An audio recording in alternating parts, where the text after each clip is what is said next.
Olá pessoal, tudo bem com vocês? Mais um vídeo, talvez esse seja um dos vídeos mais esperados, né?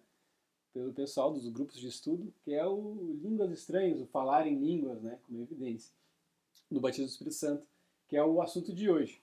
Então, chamo vocês mais uma vez a pegar caderno, pegar caneta, pegar bloco de notas, chamar o grupo de estudo para estudar com a gente, né? Sobre esse assunto, que é um dos assuntos mais falados, debatidos, né? Discutidos na teologia, né? E talvez que tenha divergências nas igrejas cristãs. Bom, vamos pensar assim, falar em línguas, línguas estranhas, né? Mas antes de chegar em Atos, no outro vídeo a gente falou que já tinha esse tipo de coisa no Antigo Testamento, tu comentou, né? Vocês podem acompanhar lá no outro vídeo. Vamos fazer esse panorama então. No Antigo Testamento, de onde tu tirou essa ideia de manifestação do Espírito Santo? Então vamos lá. Primeira vez que a gente vai ver é, uma, uma referência ao Espírito Santo enchendo uma pessoa é quando, lá em Êxodo, Deus fala para Moisés que eles têm que construir o tabernáculo e a Arca da Aliança, aquelas coisas todas. E aí Deus fala que ele ia preparar pessoas para isso. E aí a Bíblia fala que o Espírito Santo foi sobre dois sujeitos e deu para eles o dom de marcenaria. E eles começaram a fazer trabalhos de marceneiros para poder construir. Então, o primeiro dom que a Bíblia cita, ela não é nada do que nós às vezes achamos que é espiritual, né? Embora você fazer um bom móvel possa ser uma atividade espiritual. Então, isso vai acontecer lá em Êxodo, é a primeira vez que vai acontecer.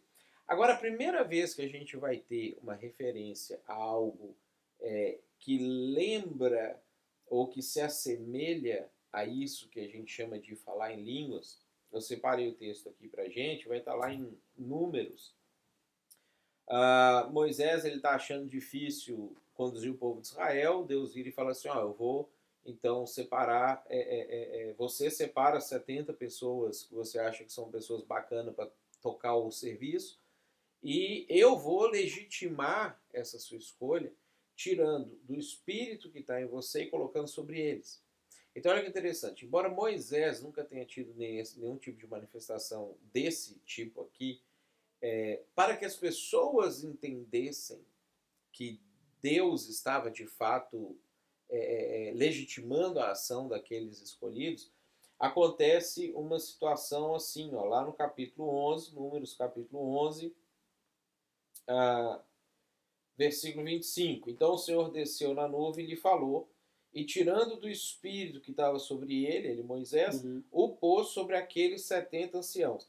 Quando o espírito repousou sobre eles, profetizaram. Só que o profetizar aqui não é no sentido de pregação, que é o que profecia vai significar lá em Efésios, lá em 1 Coríntios, lá em Romanos, quando Paulo vai falar, e é o que profecia vai passar a significar nos profetas do Antigo Testamento. O que eles fizeram? Eles tiveram um falar que as pessoas entenderam assim, isso aí é alguma coisa da parte de Deus. As pessoas não entendiam o que estava acontecendo, então eles começaram a chamar essa ação de profetizar. E aí o texto fala assim, repousou sobre eles, profetizaram, mas depois, nunca mais. Eles tiveram uma manifestação espiritual estranha, diferente, não convencional.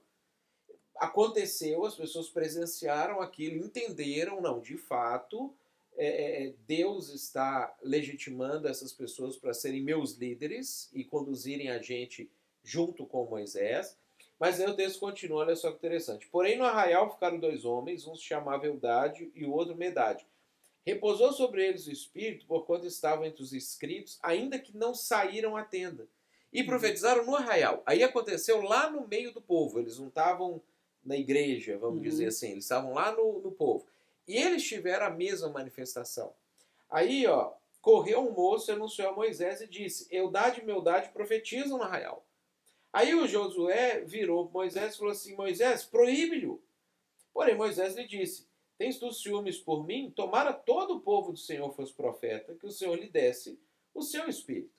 Então, essa é a primeira vez que você vai ter o Espírito Santo repousando sobre algumas pessoas e elas tendo uma ação estranha, uma ação diferente, que eles não sabiam muito bem explicar o que é, mas que era algo que até causava incômodo. Foi o caso de Josué, que não queria que aquilo tivesse acontecendo, né? Porque a manifestação legítima também vai causar um incômodo quando ela acontece. E esse tipo de manifestação não convencional que a gente estava falando marcava um outro momento? Marca uma troca, uma mudança de momento, alguma atitude, alguma atividade que Deus está querendo promover. Né? Só que depois ela cessa. Aí a gente vai ver que ela não aparece na Bíblia por muito tempo, ela fica sem aparecer, e depois ela aparece de novo lá em 1 Samuel, quando Saul está perseguindo Davi, e ele vai até a casa ou um local, um ambiente onde alguns profetas estavam. Né? E aí eles disseram para o Saul, Davi fugiu e foi para a casa dos profetas. Aí Saul manda mensageiros, quando esses mensageiros chegam lá, eles têm uma manifestação espiritual estranha, eles caem no chão e ficam falando coisas que não eram muito bem compreendidas. Aí eles avisam para o Saul que isso aconteceu, Saul manda gente de novo, acontece a mesma coisa, eles não conseguiam prosseguir e interrogar os profetas ou ir atrás do Davi, eles eram parados por Deus ali, através dessas manifestações. E aí, por último, fala que o Saul foi pessoalmente até lá. E aí, quando ele chega, ó, versículo 23, a gente está em 1 Samuel 19, 23. Então foi para a casa dos profetas em Ramá, e o mesmo Espírito de Deus veio sobre ele, que caminhando profetizava até chegar à casa dos profetas em Ramá. Também ele despiu a sua túnica e profetizou diante de Samuel, e sem ela esteve deitado em terra todo aquele dia e toda aquela noite. Pelo que se diz, está também Saul entre os profetas. Por quê? Porque foi essa ação estranha. Então eles estavam tendo uma manifestação espiritual de Deus. Deus está usando essa manifestação para legitimar Samuel e provavelmente Natan, Gade, aqueles que viriam assumir o lugar de Samuel posteriormente. E aí Deus usa essa manifestação para frear o intento de Saul de alcançar Davi, de matar Davi, fazendo com que Saul fale em línguas e tenha uma manifestação estranha.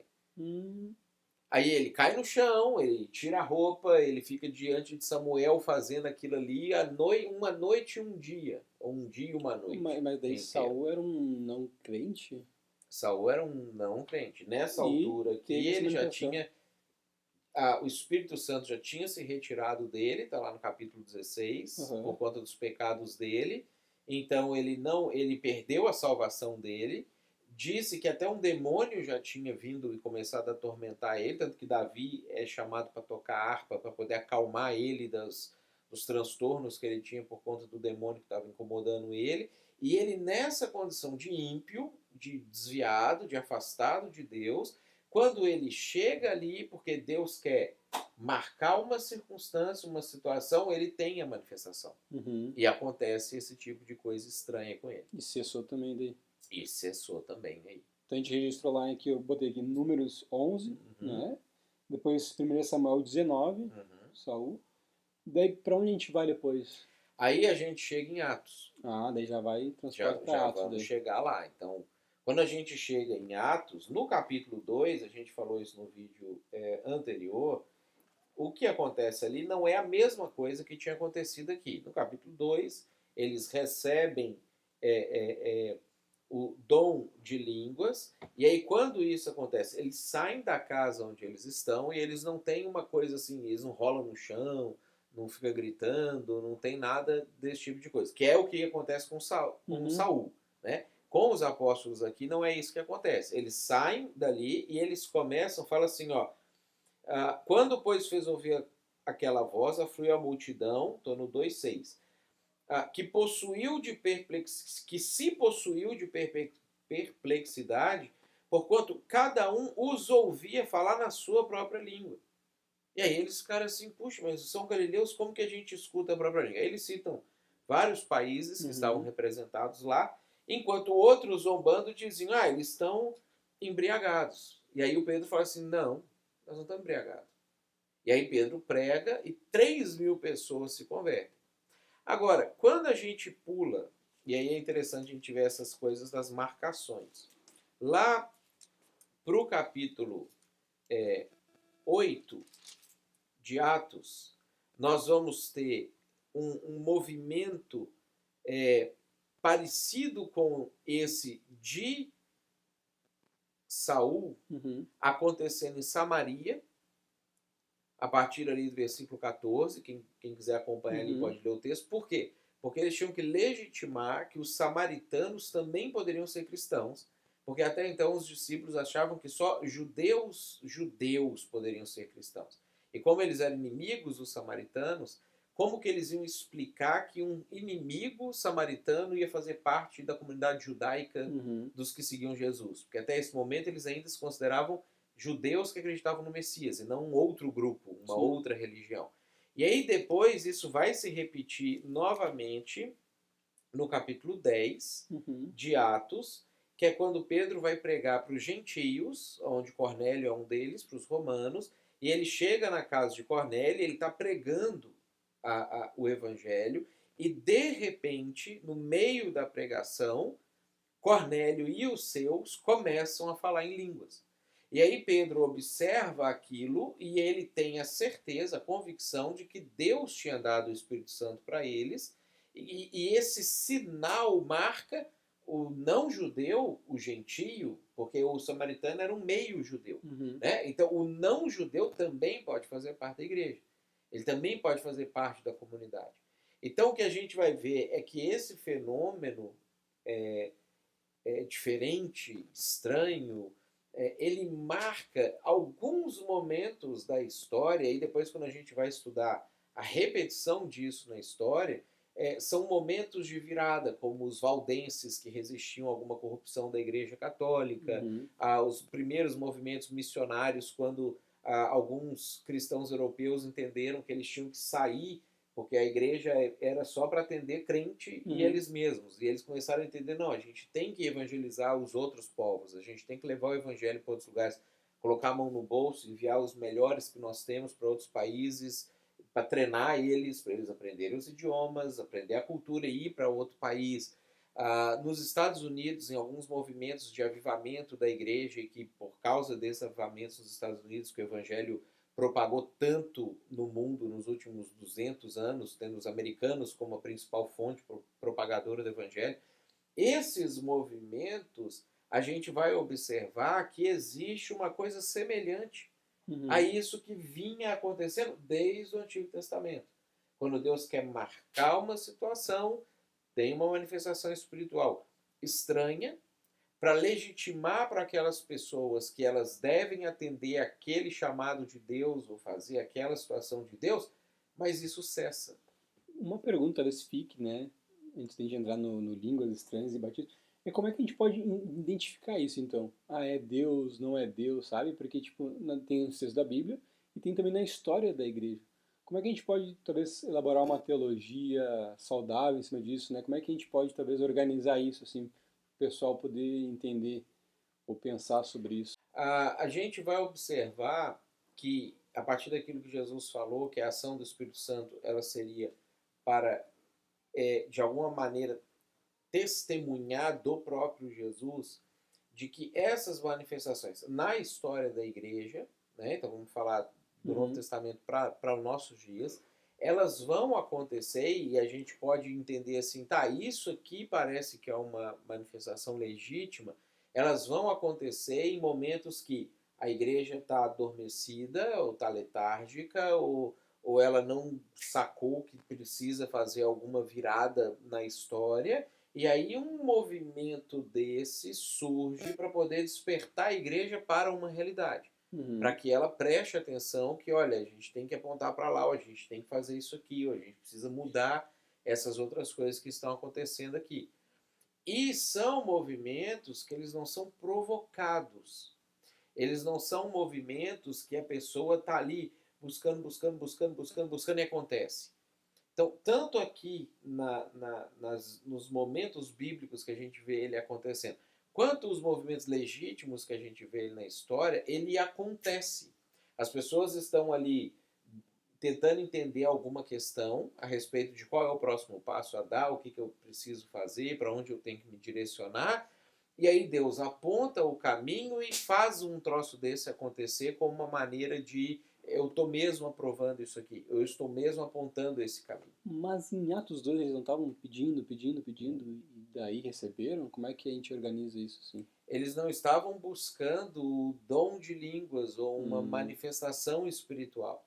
Eles estavam como crentes, e a expectativa é que todos os crentes façam isso durante toda a sua vida, o tempo inteiro, buscando de Deus um direcionamento de como que a gente faz para pegar tudo isso que a gente aprendeu de Jesus e agora que nós estamos sem Jesus, a gente consiga dar seguimento para isso. Uhum. Então, o que eles estão buscando ali, e ali não é uma manifestação estranha, né? Mas o que eles estão buscando ali é, Deus, aponta para a gente o caminho. Me diz o que eu tenho que fazer agora. E não me batiza com o Espírito Santo, me faz falar em línguas, me dá poderes sobrenaturais. Eles estão buscando como que eu vou testemunhar de Jesus para esse povo que está aí fora. É isso que Jesus quis dizer quando a gente, até que do alto sejais revestidos, é essa a ideia então. Essa é a ideia. Perfeito então. Né? Hoje, então, nesse vídeo a gente falou sobre línguas estranhas, sobre manifestações no decorrer da Bíblia, né? No Antigo Testamento, no Novo Testamento, na história da igreja, né? Como é que a gente pode criar uma teologia saudável e ver isso, né? Como a gente pode interpretar isso à luz da Bíblia, do que Jesus quer que a gente interprete. Mas tem mais coisas para a gente ver, porque a gente entrou agora em línguas estranhas, Espírito Santo, Atos 2. Né? E essa vai ser a parte 2 desse assunto, que é o vídeo na sequência. Mais uma vez, eu convido vocês a comentarem aqui embaixo o que vocês estão achando, né? O que vocês estão achando dos que a gente conversou, que a gente falou, vocês já escutaram sobre isso, qual a opinião de vocês, os textos que vocês já leram sobre isso. Conversem com a gente aí e a gente se encontra daqui a 15 dias no próximo vídeo.